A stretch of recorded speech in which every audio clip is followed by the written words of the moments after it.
Hello mga ka-viewers, welcome back ulit sa aking YouTube channel, Koy's Repair and Tutorial. So mga ka-viewers ay, dito tayo ngayon sa aming lugar sa Zamboanga del Norte. So sa probinsya mga ka-viewers at meron tayong i-repair. So nakita nyo naman yan ay meron tayong i-repair na dalawang washing machine. Yan, at mga speaker. At kasama na tong mga ka-viewers, yung itong mga electric pa na to. Yan o. Yan. At yung dalawang washing machine na yan. O hindi ko pa na-repair yan mga ka-viewers, yung dalawang washing machine. So ang na-repair ko pa lang isang speaker, yun na yan. So ikwento ko lang sa inyo yung problema nito mga ka-viewers ay ano to. Bali pinalitan ko siya ng sira kasi ang ano nito, charging IC at charging pin, yan o. Dahil nung na-repair ko na yung kanyang ano ay tinitesting ko ay uminit masyado yung kanyang pinaka-IC sa kaya ang ginagawa ko. Nilagyan ko ng yung ginagamit kong module sa galing online. Yung TP5100 charging module. So yan po ang ginagamit ko at okay na yan mga kabisa, nagcha-charge na yan. Ayan, pakita ko sa inyo na nagre-read yan. Sana yan, wait lang ha. Nahatak ata. Wait lang mga kabisa, nahatak. So ito yung kanyang wire. Charge ko muna, pakita ko sa inyo na okay na yan. Ayan o. Ayan. So yan o, nagre-read siya mga kabisa. Ayan, nakita nyo nagre-read. So nasa loob na nilagay ko yung nilagay ko sa loob yung pinaka-charging module, yung TP 5100. So gumagana na yan at na-repair ko na. Hindi ko lang binablog kanina dahil pag i-vlog ko to lahat siguradong tayo, medyo matagalan tayo dito dahil ang daming i-repair. Yan, pakita ko na lang sa inyo na gumagana na to mga ka-viewers. Yan o. Kaya diba, gumagana na. At sa tulong ng TP5100 ay gumagana na siya. So okay na yan. So ang i-sticks ko naman ngayon na i-repair, simulan ko na itong electric pan na to. Yan, nakita nyo, simulan ko na yan. Ang problema naman dyan ay yung kanyang bushing. Yan, kailangan ko itong palitan ng kanyang bushing sa harap. Yan, at saka yung pinaka-fuse nito ay binabypass ko na lang mga ka-viewers. Ayan. So, yan, bago pa pala tayo mag-start dito sa electric pan na to, sa mga bago pa lang dyan sa aking YouTube channel, huwag nyo pong kalimutang yan mga ka-viewers, i-subscribe yung aking channel. At paki-like, paki-share sa iba at higit sa lahat, huwag niyo rin kalimutang pindutin yung notification bell. Ilagay niyo rin sa all para kayo po ay automatic na ma-notify sa mga video tuwing ako nag-upload ng bago mga ka-viewers. So yan, start tayo dito sa electric pan na to. Yan. So kanina pa ako dito mga ka-viewers nag-repair. Hindi pa tapos. At yung dalawang washing na yan yan. Pareho yung pareho yung kanyang sira. Yan, pakita ko sa inyo Bali ang nito, ang kanyang model ay yan, Sharp tawag yan ES, wait lang ha, ko muna. Yan yung kanyang model ay Sharp ES-WP85 8-8.5 yan. So 8.5 kilograms yan mga ka-viewers yung kanyang nakalagay dyan. So problema pala niyan, ito, naka-gearbox na to. Yan yung problema niya mga ka-viewers. So pinalitan ko na yan. Yan. Yung may-ari niyan ay nakabili na ng bagong gearbox. Ito po yung sirang gearbox nagli-leak na siya. Yan nakita nyo naman, mayroon niyang mayroon niyang tubig sa ilalim at kinalawang na. So ito na yung pinapabili ko sa may-ari. Bago yan, ng gearbox. So mamaya na yan, tapusin ko muna itong electric pan na to. Pagkatapos ng electric pan yan na naman. So hindi ko na videohin ng isa-isa dahil matagalan tayo dyan, mga yan. Abutin ng ilang oras. So isa lang muna, pakita ko sa inyo itong electric pan lang. At i-explain ko lang sa inyo yung tungkol sa washing machine mga ka-viewers. Yan, wala tayo, nga pala mga ka-viewers, wala ako doon sa shop ko. Sa pinaka Zamboanga City, wala. Dito ako sa may namin, dito sa aming probinsya mga ka-viewers. Sa may sa Kalawit, Zamboanga del Norte. Yan, kita nyo. Yan ang aming barangay. Yan mga ka-viewers, yung barangay namin. Yan. So yan, probinsya talaga mga ka-viewers. Yan. So probinsya talaga. Yan Yan, so dito tayo. Ibaba ko lang tong camera para makita natin ha. Yun. Ayun. So tanggalin ko muna itong yung bushing na to. So pagtanggal naman ito, madali lang mga ka-viewers. Yan. So ayan. Sa pagtanggal naman itong bushing mga ka-viewers, ang gawin nyo lang, marami naman akong video dyan, pero ipakita ko na lang sa inyo kung paano ito tatanggalin. Sa mga baguhan pa dyan at hindi pa nakita yung mga dati kong video. So pakita ko sa inyo kung paano ito tatanggalin ha. So ito naman, kailangan nyo lang ng flat screw. Ito, katulad ito, flat screw. Tapos, sungkitin nyo lang sa, ganun. Dahan-dahan ng mga kabisa pag sungkit. Baka masira nyo yung inyong lock, yung itong lock na to. So kaya ganun lang kasimple. Pero hindi lahat ng electric pan ay madaling tanggalin. May iba naman na yung pinakalock dito ay naka-fix talaga siya. So mahirap.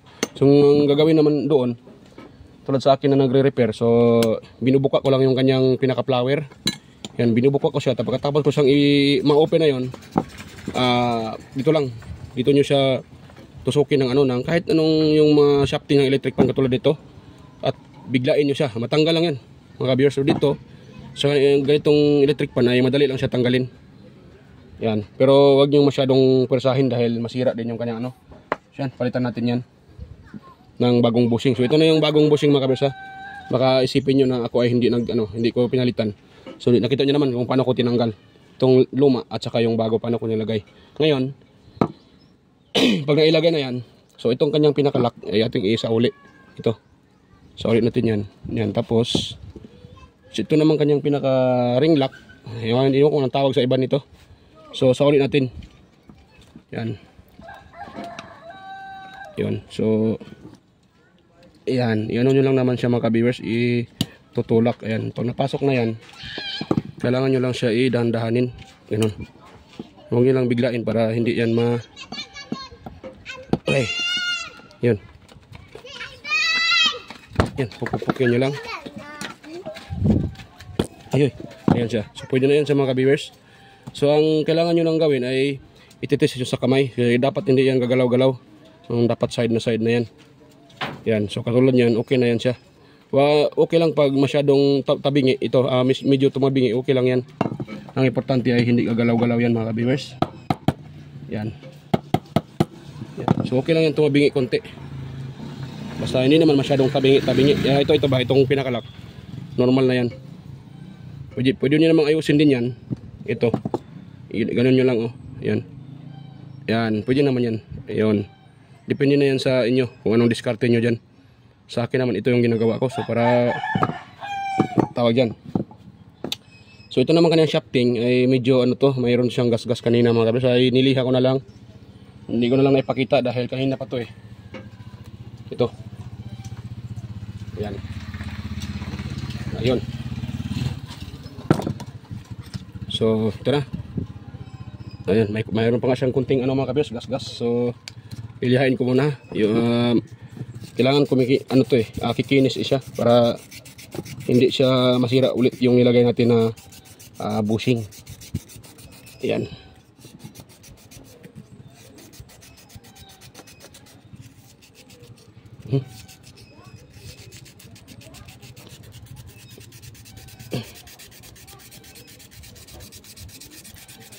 Yun, pwede na yan siya mga ka-viewers. Medyo na siya, malinis na. So, yun kung saan ko na ilagay yung nito, sa spacer. Nalimutan ko na ito kung saan ko na ilagay. Ayun. Lalabas ko na pala na ilagay.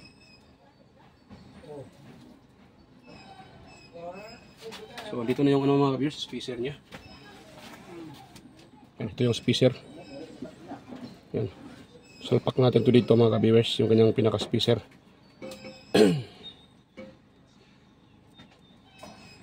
Ayun. Yan, kung nakita nyo na nailagay ko na yung pinaka-spacer, pati yung kanyang pan spacer tawag dyan.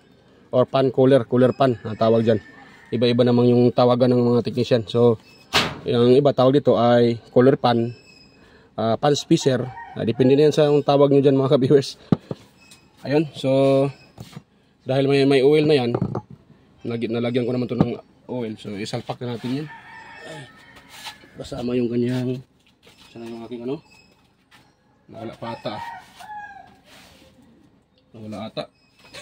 Nawala pa yung lagayan ko ng oil. So pwede na yan dahil may oil naman yan konti. At nalagyan ko na rin yan ng oil mga ka-viewers. Ayan. So, pwede na yan. Ayan, ito lang pala. Sa lakas nakita ko na. Ayan. Hindi ako nakadala ng oil, kaya ang ginawa ko, nanghingi na lang ako sa aking kapatid mga viewers, dahil wala akong dalang lubrication oil or para sa electric pan. Kaya nanghingi na lang ako ng yung sobra sa di ba, yung magsisis oil, may sobra yan. So ito lang hiningi ko. Konti lang naman ang kailangan, hindi naman kailangan ng madami. So konti lang. Yun. Ayun. So okay na yun mga ka-viewers, oh.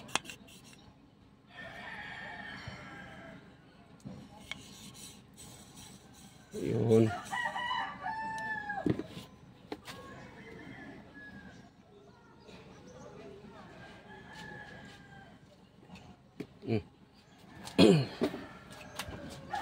Yun. Ito naman sa kabila, wala naman siyang gas-gas mga ka-viewers, at buo pa yung kanyang pinaka-bushing. So hindi na need kailangan palitan yan mga ka-viewers. Huwag nyo na palitan. Pagdatingin nyo ay walang gas-gas yung shafting, at kung sinilip nyo naman yung pinaka-bushing ay buo pa, so huwag nyo nang palitan. Pwede pa yan.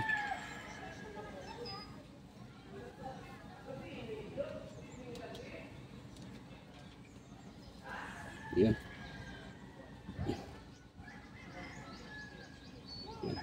Patakan natin ng oil to sa kabila. Yun. So salpak ko lang muna ito mga kabersa. Hindi ko na ipakita sa inyo kung paano ito isalpak, dahil pag ipakita ko pa yan sa inyo ay medyo haba itong video natin. So mayroon naman ako mga upload dyan na kung paano yan i-assemble, paano isauli at paano pagtanggal. So marami akong mga video dyan mga ka-viewers. Kayo na lang bahala dyan maghanap sa mga video kung saan banda. Hindi ko naman kabisado yung title. So kayo na lang mag-search dyan sa sa upload kung anong gusto nyong tingnan, panoorin. So yan, stay tuned na mga ka-viewers, ha. Balikan ko na lang kayo pagtapos ko ng ma-assemble yan. So ayan mga ka-viewers, na po siya. So na-assemble ko na, pero ang problema mga ka-viewers ay mayroon problema yung kanyang motor. So parang hindi ko na ito ma-repair mga ka-viewers. Ayan. So bakit ko ba nasabi na ang problema ay motor? So 1 to 3 pareho siya ng reading. Dapat kasi hindi magkapareho ng reading yan mga ka-viewers. Akala ko ay ang problema ay bushing lang at saka yung pinaka thermal fuse. Yung nabuo ko na yung pinaka thermal fuse, may fuse na yan.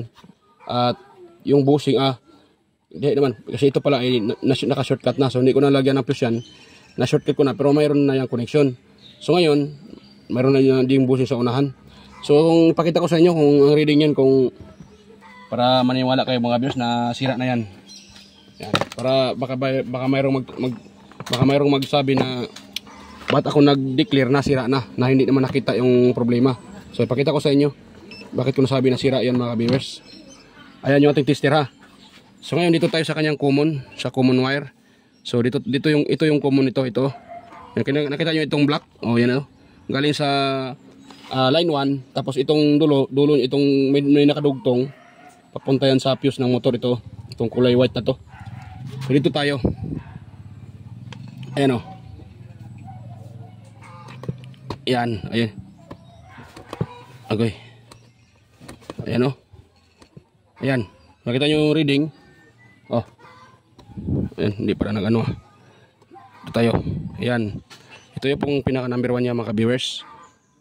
So wala na nga palang reading. 0-0 na siya. Ayan, meron Ayan di ba? 329. So number 1 yan. So hindi ko maniniwala mga viewers na sa ganitong klaseng motor ay 321 yung reading yan. Dapat yan sa mga 400. Ayan. Tapos number 2, bababa yan. Pero kung nakita nyo, 325. Kung kanina 329, ngayon 325 yan. 321. Lahat naka 324 So kaya ako nag-declared na sira na yung motor nito mga ka-viewers. Nakita nyo 320 number 3 ha. Number 3 yan, dapat bababa yan dahil number 3 yan. So dapat sana yung reading yan pag kung nakita nyo 331 yung number 1, dapat yan sa number 2 ay bababa yan sa mga 290. Ganun Yan. Tapos ang number 3 yan, bababa yan sa 250, 200, ganun yan mga viewers. Pero yung reading niya ay hindi nakapaniwala. Ito kasi mga viewers ay meron na tong na umitin na yung yung kanyang pinaka stator. So nilagyan ko lang ng Q-Tex Akala ko ay ano lang, baka pwede pa. So yun, nakita ko ngayon yung reading niyan ay nakasunod, ano na, pare-pareho na yung reading yung sa kanya sa speed niya. So ibig sabihin yan, maaring so maaring shorted or nagdidikit-dikit yan. Kaya dahil nagkapare-pareho lang yung reading. Yan. So dito tayo sa number 2. Yan 323. Number 3. 326 at 320. So 319. So ilang ilang milliohms lang yung ilang ohms lang yung diferensya. Mga ka-viewers yan Yan Pareho sa 300. Ay dapat hindi yan ganun mga ka-viewers. Yan. So try natin. Isalpak yan. Baka uusok lang natin. Hugutin natin kaagad. Yan, may kapasitor naman yan. Try natin kung sakaling gagana. So hugutin ko muna itong niya, pataas para hindi yan gagalaw-galaw. Yan, nakita nyo ha. Yan, makita nyo naman yan kung gagana o hindi. Ay, nako. Yan, so i-on ko na. Tingnan nyo mga kabers kung anong mangyayari sa motor na yan. Yan. Mahina. Yan diba? Tingnan nyo hindi na umikot. Pag iikotin ko yan, umikot na naman siya. Diba? Napakahina. Ibuo naman yung busing yan. Napalitan ko na ng busing yan mga kabers. Hindi na nakaikot. Hindi na nakaikot. Ikutin ko yan Ikot siya. Pag pipigilan ko yan pinipigilan ko, wala na tumirik.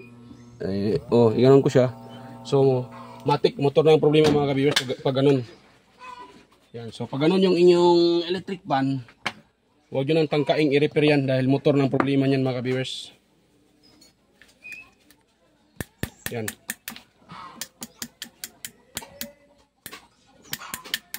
So yan. Wala tayo magawa dyan mga ka-viewers. So next doon tayo sa mga washing machine. Yan So yun na lang washing machine ang isusunod ko sa pag-video. Yan. So mamaya na yan mga ka-viewers muna ako dahil medyo sumakit yung tiyan ko. Hindi pa ako nakapagtanghalian mga ka-viewers. So mamaya na yan. So yan. Balikan ko na lang kayo mga ka-viewers pagtapos ko na ako magtanghalian. So yun na lang washing yung isusunod ko. So yan. So ayan mga ka-viewers. Surrender na ako sa electric pan na to dahil yan, sira naman yan. Nakita nyo naman kanina kung paano ko nire-reading yan. So yan meron tayong merienda. Daming merienda. Ayan, may merienda Sinong gustong bumili dyan may merienda mga ka-viewers. Baka pagkatapos natin mag-repair, ubusin natin yung merienda na yan. So yan, wala na tayo dito dahil yan, hindi na kayang i-repair yan. Makina na yung may problema. So dito naman tayo sa washing machine na to mga ka-viewers. Ayan. So ngayon, dahil ang problema nito ay leaking yung kanyang ito naman mga ka-viewers ay hindi maingay. So sabi ng may-ari nito, so ito yung kanyang pinaka-gearbox. Sabi ng may-ari nito ay unang gagamitin nila. So pag once nagamit nila ay okay pa. So ilang minuto bigla daw hihina yung kanyang hatak, yung ikot niya. Yan hanggang hindi na makaikot yung pulsator sa taas. So tapos ang isa pang problema nito, hirap na makadrain. So nakuha ko na kanina diyan. Nakuha ko na kanina yung niyan mga ka-viewers, yung kanyang nagbara dyan na motor. Yan. So yan. So dahil sira to mga ka-viewers, yan itong pinaka-gearbox niya. So paano ba malaman na sira to? Dahil itong washing machine na to ay hindi pa na-repair. So may ipapakita ko sa inyo. Yan. Tingnan niyo po yung kanyang pinaka-motor Yung side ng umitim. Yung nakita niyo na maitim yan mga ka-viewers, ay yan? Yung tubig na may kasamang sabon. Kaya po ay umitim yan dahil nakakaroon ng humahalo doon sa bang tawag dyan? Grasa. Yan.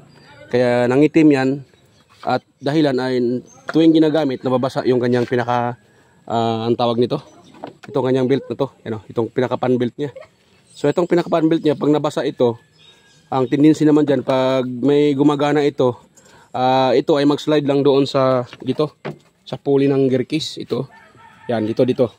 So pag ito po ay nabasa kasama ng belt na yan, so mag-slide lang yan. So kaya hihina yung hatak ng washing. Kahit malakas yung makina ang ikot, hihina naman pagdating dito. Dahil mag-slide yan dito. Kaya yun nangyari ay humina siya. Ayan. So paano ba ito palitan mga ka-viewers? Madali lang yan. Dahil ito natanggal ko na, so ang pagbalik naman yan madali lang din. So bago nyo palitan yan, ito linisin nyo muna. Yan. Tanggalin nyo muna yung nakalagay dyan na parang buhangin, yung may buhangin, you know? Yan, or para yung dumi, yung buhangin. Ewan kung tawag sa inyo dyan. Buhangin yan. Yan. Tanggalin nyo muna yan, pati dito sa may ano niya kanal. Yan o. Ayan na siya. So tanggalin nyo muna yan. Pag ngayon, natanggal nyo na, malinis na yan. So next yung gawin, itong rubber ng gearbox. Tingnan nyo ha. Itong original, yan, tingnan nyo. Kung mas makapal pa yung replacement, so mas okay yun, mas mabuti. Pero pag manipis yung replacement kumpara dito sa original, mas makapal ito sa original, kailangan nyo itong kukunin. At ito pong isalpak doon sa... Ha? Oh, nailaha oh. Wala ko kupalit, wala yung stock ito. Na daw sa ipil. Marami oh. Ayan mga kabarso, yung isang may-ari. Yan. Yan ang may-ari, isang washing na yun doon. Ayan. Yan, kapitbahay lang namin yan dito. Ha? 700 daw kapan sa ipil. Ang mahal-mahal naman dito sa amin mga kabarso. Ito 700. 700 yung bili ng ano ng may-ari nito. So itong washing na to, dalawa, magkaiba yung ano, may-ari. Yan. Magkapareho yung ano, model at saka yan, brand. So iba-ibang may-ari. Ito naman sa kanya oh, yung doon. 'Yun. Gumagana, pareho to gumagana. Ha? Oh, 750 daw. Ha? Original kaya na nakabot nga, you know, sharp. Yan, itong sa itong sa ipil mo nanim ko po talaga ha niya palit. Dala po niya no. Mo yung ta. Ina siya. Ano na balik. Ha? Hindi mo ta na kasi ah. Tolong mo adto dito. Sa gubadong nanagir. Oo. Pwede naman ikwan, pwede naman iuli. So yan. Ito yung ano mga kaberso. Yan, bagong bago to. Sige. Yan, bagong bago to mga ka-viewers. Ayan, binili ng isang may-ari nito. Yan, dalawa to eh. Yung doon, yun, siya yung may-ari yung kanina ngayon. Ayaw ngayon yung duman. Ito naman, iba din yung may-ari. So, the same problem sila. Gearbox din. Yung doon, gearbox din. Sa katagalan daw habang ginagamit ay hihina. So, ito naman, hihina din. Yan, ganun din. So, ito hindi pa na-repair. Yung nakita nyo, yun na pinapakita ko ay mayroon siyang nangingitim-ngitim sa gilid. So, yun na. So, salpak ko muna nito mga kabersa. Hindi ko na ipakita para hindi na mahaba tong video natin. So, ganun lang naman yan na pagsalpak din. Oh. Salpak dyan. Yan. Tapos, ilagay yung, ilagay yung pinaka-apat na tornilyo. Okay na yan. Ganun lang kasimple. So, kung nakita nyo, wait lang muna ha. Iyan ako yung aking cellphone sa kanyang outlet dyan. Yan. So kung tingnan natin ang kapal, so mas makapal pa tong sa replacement kumpara sa original. Ewan ko kung ito ay siguro sa katagalan kaya naging ganyan, mas makapal pa to eh, ano? Yung rubber ng sa original. So ito nang gagamitin natin mga ka-viewers dahil makapal yan. Yan. Yan, hindi ko na muna ipakita sa inyo mga ka-viewers. Balikan ko na lang kayo pag tapos ko nang ma-install dito yung ito. Kasi problema nito, gear case lang talaga at ito na ano ko na nakuha ko na yung nagbara dyan na pera, you know? Itong pinaka drain valve niya. So, stay tuned na ulit mga kabirsa. Balikan ko na lang kayo pag matapos ko nang ma-install yan dyan.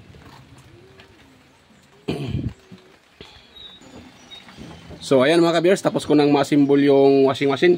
At pasensya na po, hindi ko na maipakita sa inyo ang paglagay dyan ng paglagay ng gearbox dahil madali lang naman yan.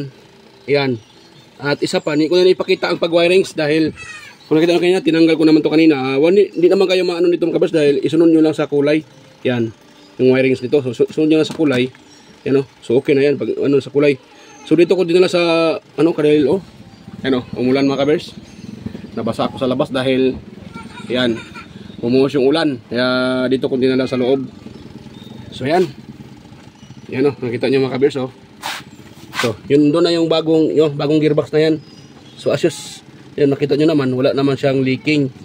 So, ngayon, itry natin yan. At isa pang problema pala nito mga kabers ay, sabi ng may-ari, hindi daw lumalabas yung tubig, hindi nag-drain. Kahit daw pinipihit na dito sa taas ito yung kanyang drain, kahit nakalagay na sa drain, naka-engage na yung kanyang drain switch dito sa drain. So wala pa rin tubig na lumalabas, sabi ng may-ari. So kanina nung inopen ko to, may nakuha ako ditong 10 peso. So okay na yun, dahil nakuha ko naman yun. Yan, nakuha naman yung 10 peso, so okay na siya. So ngayon itetest natin to mga kabers. At iano ko muna yung aking tawag dyan, yung aking cellphone. Wait lang ha, ilagay ko muna dito sa salpak ko muna yung ano, naka-on naman tong ano nito, timer.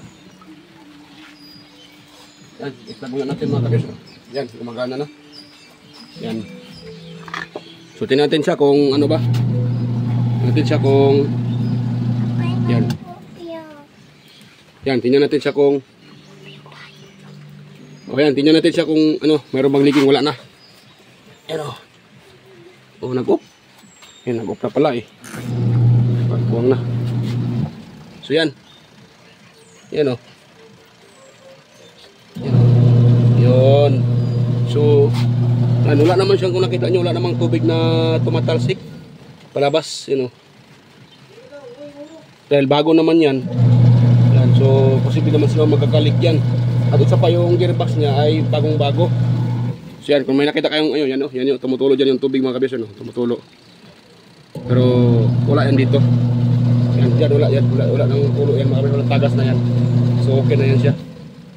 So yan, hindi ko na to isinisira muna para pag punta dito na may-ari, ipakita ko yan na ganun yung setup sa ilalim. Yan. So malakas naman siya mga kabers dito, yung ikot niya. Yan. Yan. Yan. So try ko muna yung ano din, pero okay naman eh sa mga kabers. Yan. Yan.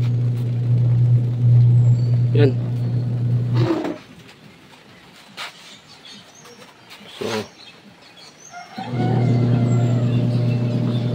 yan muna mga kabers ha. Yan, balikan ko na lang kayo. Yan ako muna, ipas ko na sandali. So yan mga kabers, pinutol ko muna yung kanyang yung kapasitor para ma-check up kung buo pa ba itong kanyang kapasitor. Pero malakas naman yung kanyang ikot. So sa tingin ko buo pa ito mga kabers. So ito naman yung kanyang kapasitor. Yan, ito naman yung wire. So pinutol ko lang dahil gusto kong i-check up mga kabers para makita nyo na yan, walang problema yung kapasitor.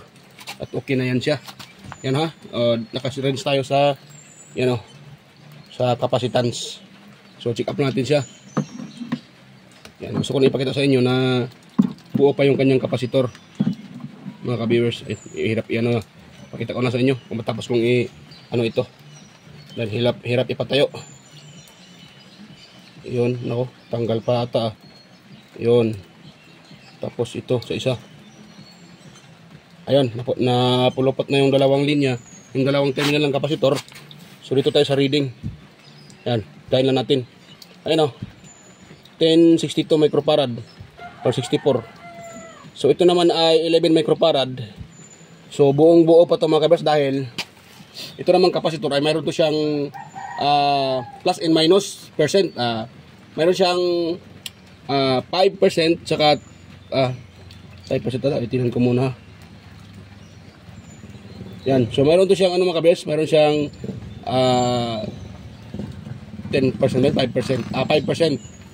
So pag bababa siya sa 5%, so pasok pa yon. Yan, so tulad dito, mayroon siyang yan, yan, wala yung reading ito, antayin natin. Yan, 10.62. So running 11 pa yan. So ibig sabihin, pasok na pasok pa tong kapasitor na ito mga kabers. Yan, pwede pa siya. So sorry natin to. Tine-check ko lang para sigurado.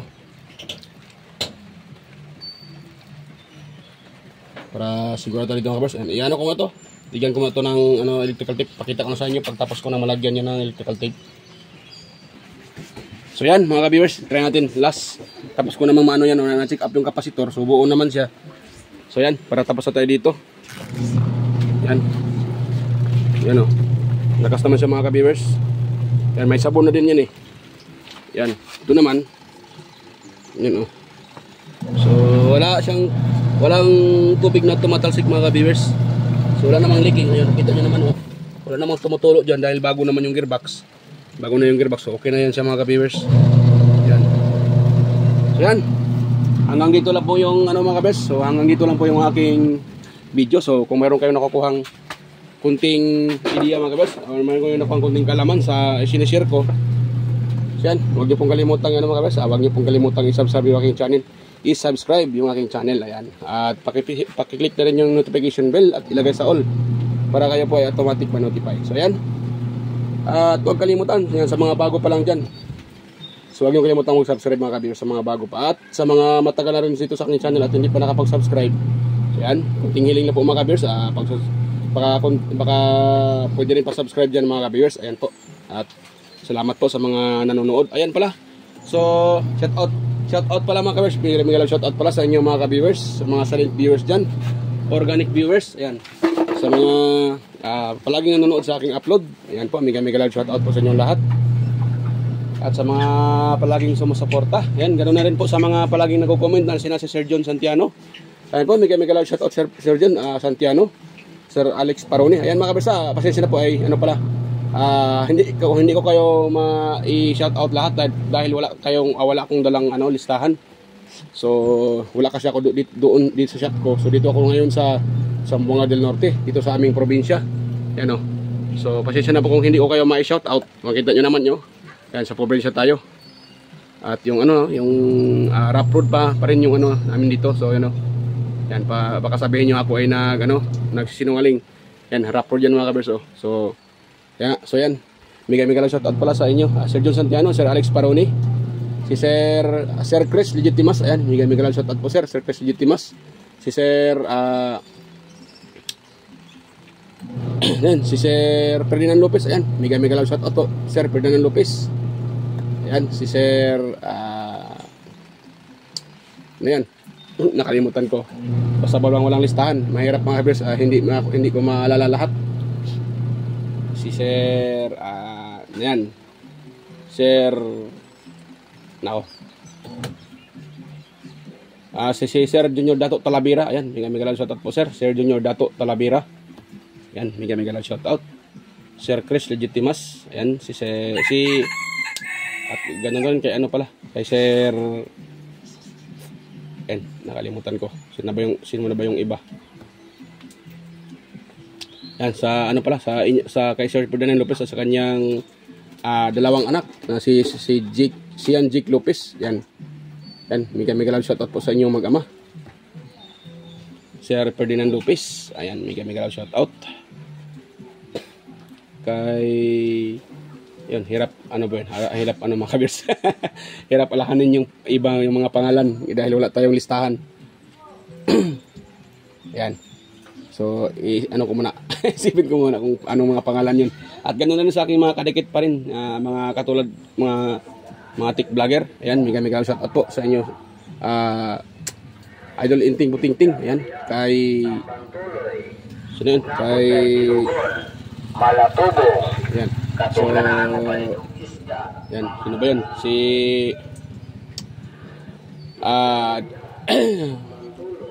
Si Horseshoe TV. Ayan, mega lang shout out po idol. Lods Horseshoe TV, Bullet Train Channel. Ayan, mega lang shout out po. Kayari Vlogs, Danit TV Vlogs, mega lang shout out po. Kay DJM Mix Vlog. Ayan, mega lang shout out po idol. DJM Mix Vlog. At ganoon na rin kay ayan, si Andy Rabino TV Tech. Ayan, Andy Rabino to. Ayan, mega lang shoutout sa iyo master. At si Kayari Vlogs. Ayan, ayun, nakalimutan ko. Nakalimutan ko yung. At kay din pala, kay Idol by Rickman Vlog. Yan, mega lang shoutout po Idol by Rickman Vlog. Yan, kay Idol Teletecture. Yan, mega lang shoutout po Idol Teletecture. Yan, sino pa yung iba. So pasensya na mga kabirsa, sa malala ko lang dahil hindi ko talaga na yung iba. Yan, so sa malala ko lang. Sino ba yung iba? Yan. Linel J. Jubudiso. Yan, mega lang shoutout po idol. So ayan po, kay din pala, kay Fix in Review. Ayan, Ludatic TV, John P. Technician. Rodolph Oy Studio. Ayan, at kay, sino pa yun? Bullet Train Channel, Armambala. Ayan. So, nakalimutan ko talaga. Ayan, lahat-lahat na. Dahil nakalimutan ko na yung iba. Dahil wala kasi akong listahan. So, ayan mga ka-viewers. Ayan, hanggang dito lang po yung ating kung hindi ko na shoutout sa next na naman na vlog. Ayan. So, ayan. Kung mayroon kayo nakuha ang kunting idea mga ka-viewers at kunting sa share ko. So, sana po wag yung kalimutang i-subscribe. So, ayan mga ka-viewers. Bye-bye po. Kita-kita tayo ulit sa aking next na mga upload. Ayan, bye-bye.